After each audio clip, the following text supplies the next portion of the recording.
All right, we are making a design with different kinds of geometric shapes today, and we're going to use crayon to outline them and then paints for painting in the spaces. So you will want to start with pencil, and I am going to draw with permanent marker because that's what shows up best on the video.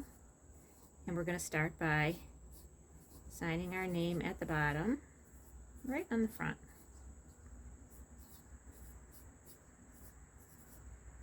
Okay, and then we're going to do our first shape at the top, which is a circle.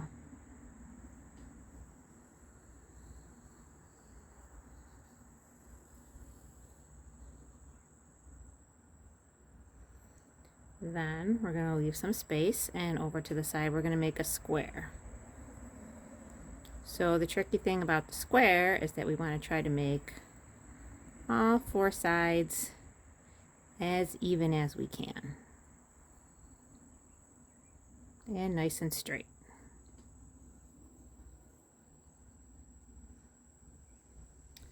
Then we're going to leave some space, and below that we're going to make a rectangle. And it has two long sides and two short sides.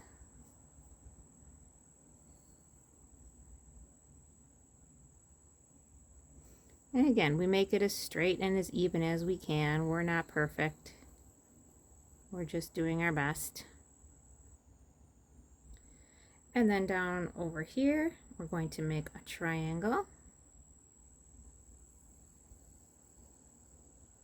So I like to say slanted line, connected at the bottom.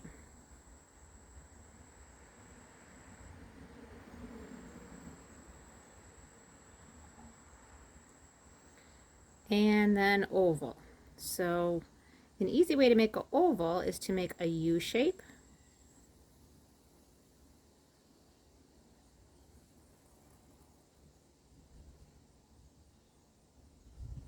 And then close it off at the top with a bump or an upside down U. Now, I want to get a little more practice in for each shape. So you can make a smaller circle inside your big circle. Or if you made your circle really big or really small, you can make a bigger circle around it.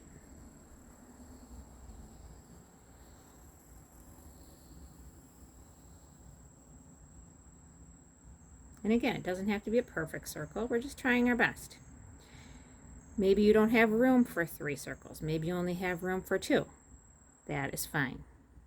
I'm going to make a smaller square inside my medium square. Maybe you have a lot of space and you can make a real tiny one. I'm going to make a little bit bigger square around my medium size one.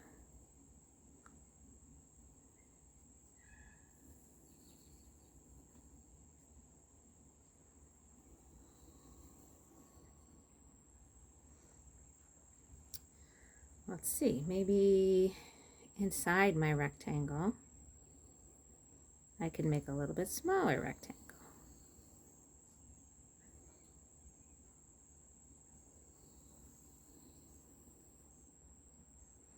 And maybe outside my rectangle, a little bit bigger rectangle.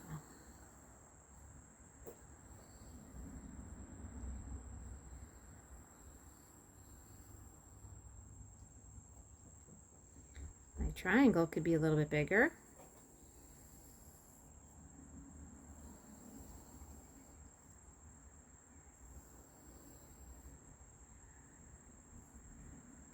And my triangle could also get smaller on the inside. And my oval.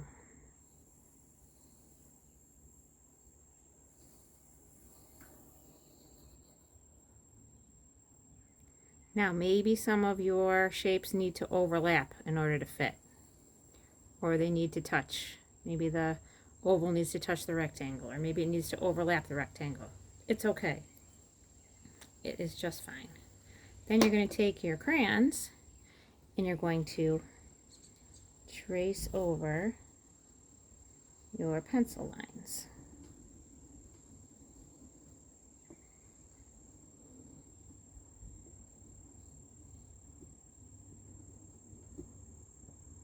So you might have to go back over your pencil line a few times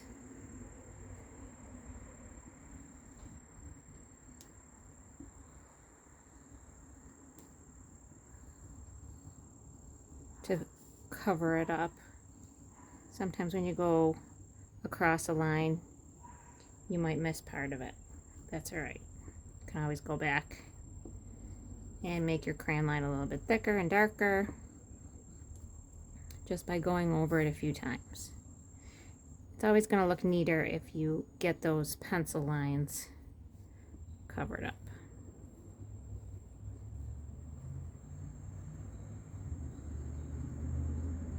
So I'm just kind of skipping around with my crayon colors. You can use any colors you want.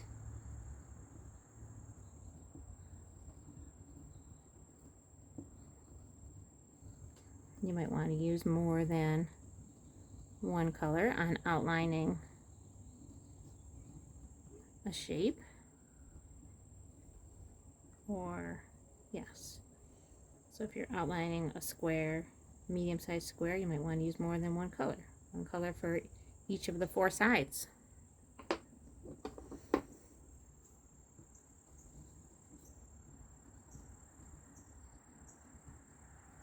So we're taking our time, working carefully to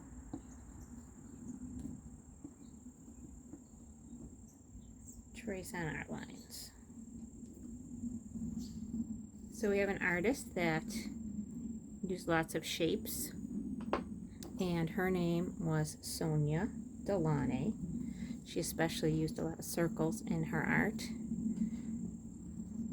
One of her artworks was Electrical Prisms that she did in 1914. So a long time ago. Early 1900s.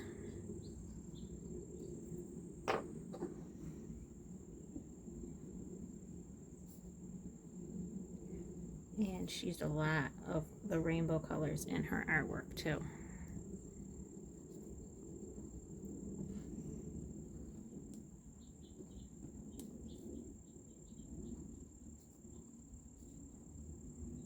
Okay, so like I said, you might need to go over these a few times to get a nice bright crayon color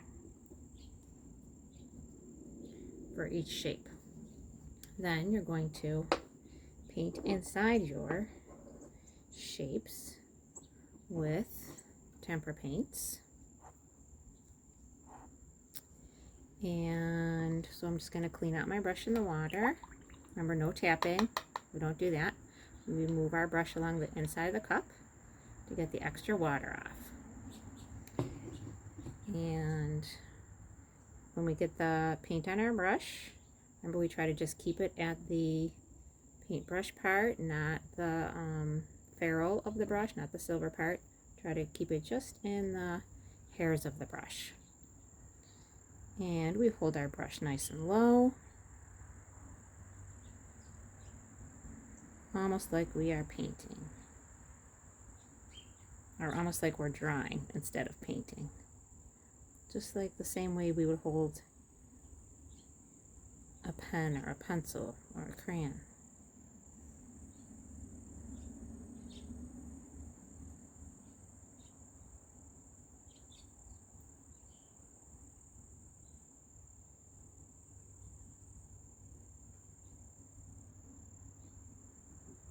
And I paint gently. I never need to press hard with my paintbrush.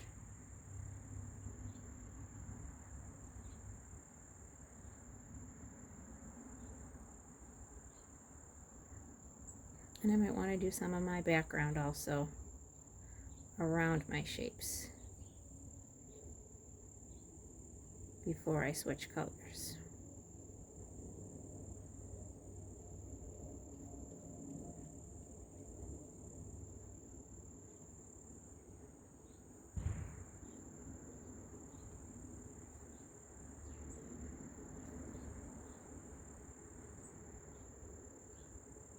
And because I'm using yellow right now, it will be fine to paint over my name.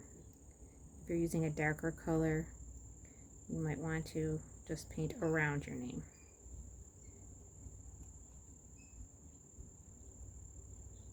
Especially if your name's in pencil.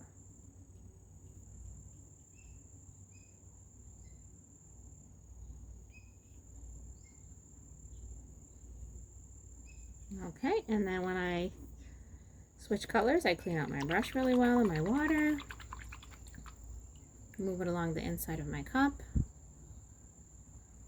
And then I can go to my next color. Use some red. So Sonia Delaunay was born in 1885 in the Ukraine. And she died in Paris, France in 1979.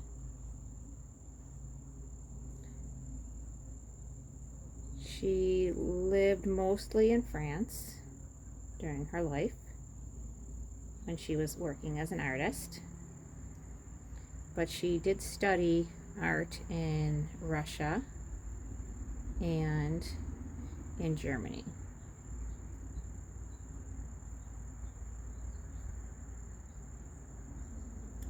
So her Electrical Prisms painting that she did in 1914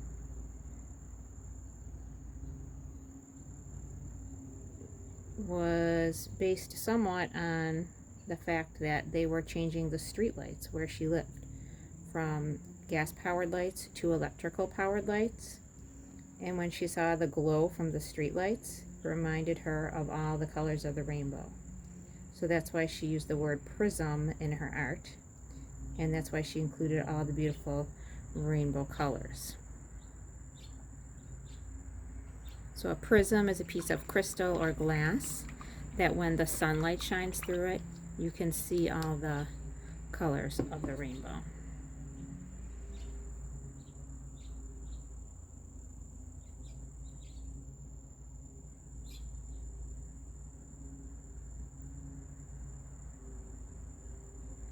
So there are a lot of circles in her art, but if you look closely, you can often find some rectangles, triangles, squares, maybe even some shapes that look kind of like ovals.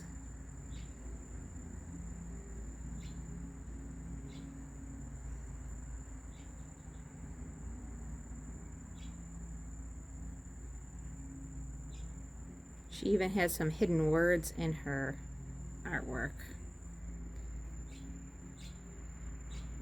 She dedicated her artwork to a friend of hers that was a poet. And so she included his name and some words that are related to poetry in a tiny little rectangular space in her Electrical Prisms painting.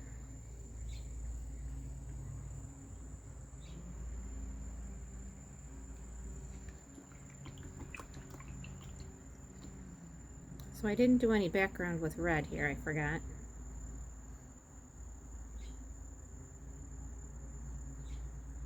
So I'm skipping back over to my red paint.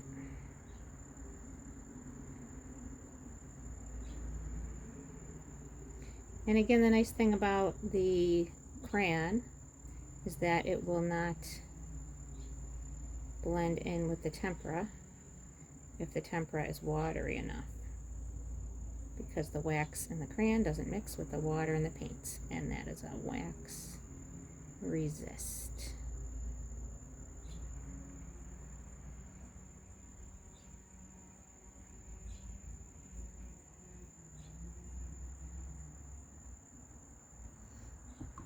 Alright, cleaning out my brush, and I'm going to get some blue.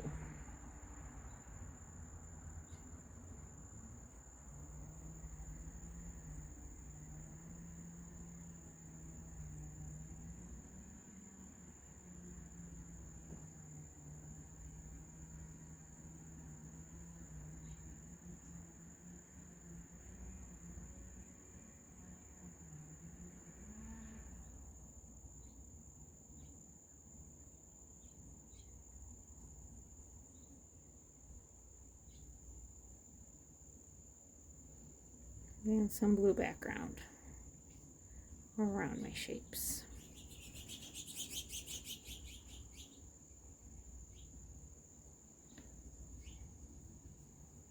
You know, and her kind of art is called abstract art because it's not supposed to look like real life.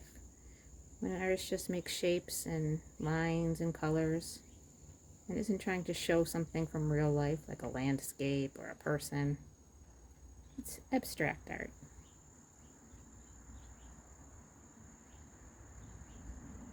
All right, and I hope it turns out just beautifully for you.